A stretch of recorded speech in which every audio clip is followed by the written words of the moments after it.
جھاڑ پھونک اور یہ چیزیں باندھ لینا، اس طرح کی جو ایک پوری ہمارے یہاں مسلمانوں میں بہت ہی شائع و زائد چیزیں نظر آتی ہیں، بالخصوص بر صغیر میں.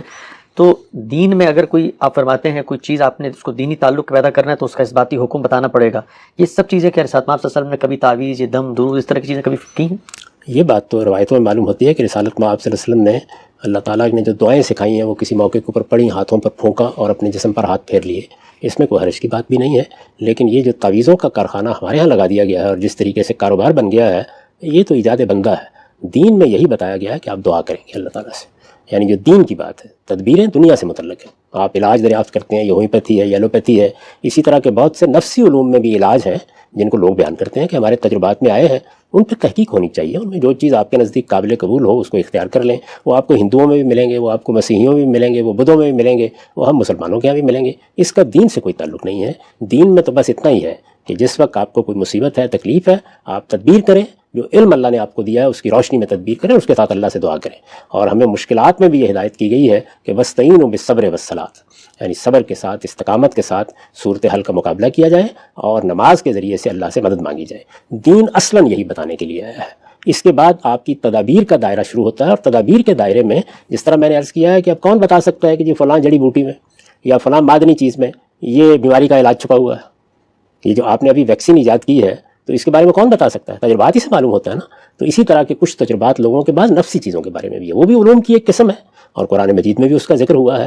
تو ان علوم کو دنیوی علوم ہی کی طرح پیش کرنا چاہیے، جس طرح سیکولر علوم ہم پیش کرتے ہیں. ہومیوپیتھی پہ گفتگو کرتے ہیں، ایلوپیتھی پہ گفتگو کرتے ہیں، سرجری پر گفتگو کرتے ہیں، تشخیص امراض کے علم پر گفتگو کرتے ہیں. اسی طریقے سے ان علوم کو بھی موضوع بنانا چاہیے. اس وقت ہم ان میں احتیاط کا اس لیے لوگوں کو مشورہ دیتے ہیں کہ وہ اس طرح علم نہیں بنے یا سائنس نہیں بنے اور سینہ بسینہ کچھ چیزیں چلی آ رہی ہیں. لوگوں کے تجربات ہیں ان کو بیان کرتے ہیں. جب ان کو تحقیق کا موضوع بنایا جائے گا تو ہو سکتا ہے کہ وہ بھی اسی طریقے سے علاج معالجے کی سائنٹیفک صورتیں بن جائیں گی، تو ان سے بھی فائدہ اٹھانے میں کوئی حرج نہیں. اس وقت بھی اگر کوئی آدمی فائدہ اٹھانا چاہے تو آپ ناجائز نہیں کہہ سکتے. بس صرف اتنی تنبیہ کر دینی چاہیے کہ اس میں کوئی چیز ایسی نہیں ہونی چاہیے جس میں اللہ تعالیٰ کی ذات کے ساتھ شرک کیا جائے.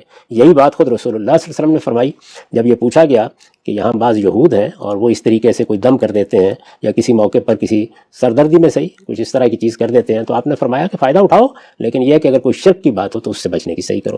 تو یہ طریقہ ہمیں سکھایا گیا کہ دنیا میں جو تجرباتی علوم ہیں وہ خواہ نفسی ہوں خواہ وہ مادی ہوں، ان کے بارے میں تحقیق کا طریقہ اختیار کرنا چاہیے. اطمینان ہو جائے تو آپ اس میں فائدہ اٹھا سکتے ہیں، لیکن دین کے لحاظ سے یہ دیکھ لیجئے کہ اس میں کوئی شرک نہیں آنا چاہیے. ٹھیک. ایک ہم سے یہ بیان کیا جاتا ہے کہ آپ کی روزی میں کشادگی کے لیے، سفر میں آسانی کے لیے، رشتہ اچھا ہو جائے تو قرآن مجید کی یہ صورت 3 دفعہ پڑھ لی جائے یا اللہ میاں کا یہ نام اس ترتیب سے پڑھ لیا جائے.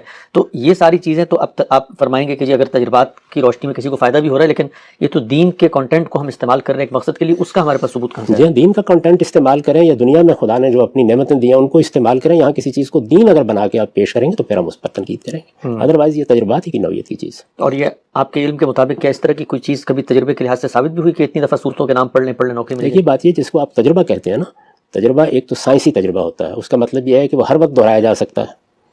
تو اس طرح کی کوئی چیز تو میرے علم میں نہیں آئی کہ جو ہر وقت دہرائی جا سکے. لیبارٹری میں آپ پانی کو 2 حصوں میں تقسیم کر کے دکھا دیں اور بتا دیں کہ یہ آکسیجن ہے یا ہائیڈروجن ہے، یہ چیز تو نہیں ہے. لیکن مجھے بھی زندگی میں بعض ایسے تجربات پیش آئے ہیں کہ جس میں حیرت انگیز طریقے سے فائدہ ہو گیا. ایسے ہی اور بہت سے لوگ بھی ان کو بیان کرتے ہیں.